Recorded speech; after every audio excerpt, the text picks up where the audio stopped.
What's up everyone, Darcblade here with a weekly news video from Monster Hunter. This covers miscellaneous news for Monster Hunter World, Monster Hunter World Iceborne, Monster Hunter Stories 2 and Monster Hunter Rise. This is also for the week starting the 5th of November 2021. So what bits of information have we got this week? Well, first of all, in terms of Monster Hunter World and Monster Hunter World Iceborne news.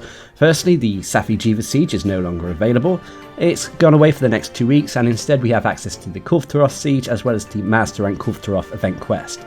So this is an opportunity to get yourself the Kulve armor, the Master Rank version of it, as well as the Kiar weapons. On top of that, there are no seasonal events currently going on at the moment. The Fun Fright Fest has gone away, unfortunately, so it's going to be a fortnight of weekly limited bounties and no special daily stuff. But there is a little bit of important news for Monster Hunter World Iceborne and Monster Hunter World at the moment. It was announced that certain collaboration events will actually be leaving the game, which is kind of sad to hear.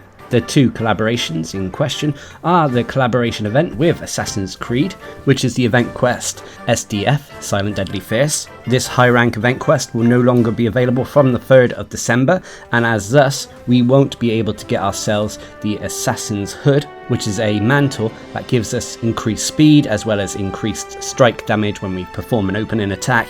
But mainly I use it personally for the speed when it comes to farming.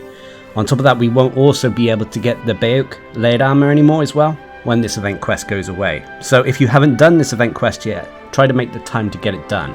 On top of that, the other collaboration event that is going away on the same date, the 3rd of December, is the crossover with the Monster Hunter movie, which is quite strange in all honesty. We won't have access to those story event quests anymore, and we won't be able to get the Artemis layered armor anymore. So once again, try to make time to get this event quest done.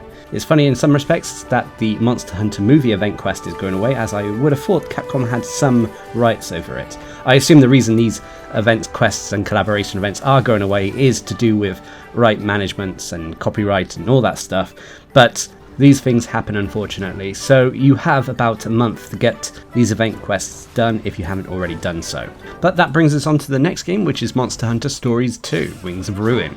Basically, we've had two new monsters added to the game. We've had Silver Rathalos and Gold Rathian. These were made available last week, and you can take them on in either multiplayer or via some sub-quests if you want to do it in single player. This obviously gives us new armor, weaponry, and more importantly, it gives us new monsters that we can hatch and train up for our teams. So if you're looking to beef up your team with some strong monsters, Silver Rathalos and Gold Rathian are definitely strong contenders. But that brings us on to the final section, which is Monster Hunter Rise. Now there is two bits of information for Monster Hunter Rise. We have two new event quests this week added to the game. Normally we would only get one per week, but this week we've been given two. As always, to claim these event quests, you get them from the Courier Palico found in the centre of Kumura Village and go into add-on content. Anyway, these two new event quests are as follows. First of all is Soaring Desire, a 5-star high rank quest that requires hunters to be hunter rank 4 or above, and has players taking on a Royal Ludroth, Puke, and Bishaten in the Flooded Forest. Now there's nothing too special about these monsters, they're pretty standard. Although Bishaten doesn't actually start on the map, you have to actually clear off some of the other monsters first before it arrives. But for completing this quest, you'll be rewarded with the Wirebug pose set, giving your character some more poses that utilise the wirebugs in the game. A nice little addition, but it's doubtful that you're going to be doing this quest multiple times. The next event quest is Apex Azurus Emergency, a 7-star high rank quest that requires hunters to be hunter rank 8 or above, and has players taking on an Apex Azurus in the Flooded Forest. Now on paper this doesn't look like much, but this is a buffed up Apex Azurus. It does have some artificial difficulty, shall we say. Some of its moves can pretty much one-shot you. So it's a challenge event quest more than anything. As a result, you don't really get anything too special in terms of reward. The main standout rewards is that you get a lot of Defender 9 tickets. But for the most part, you'll be taking this event quest on if you want a challenge. But like I said, personally I felt that the difficulty was a little bit artificial, but you may well enjoy it more than I did. But that wraps up all the news for Monster Hunter Rise and this news video in general.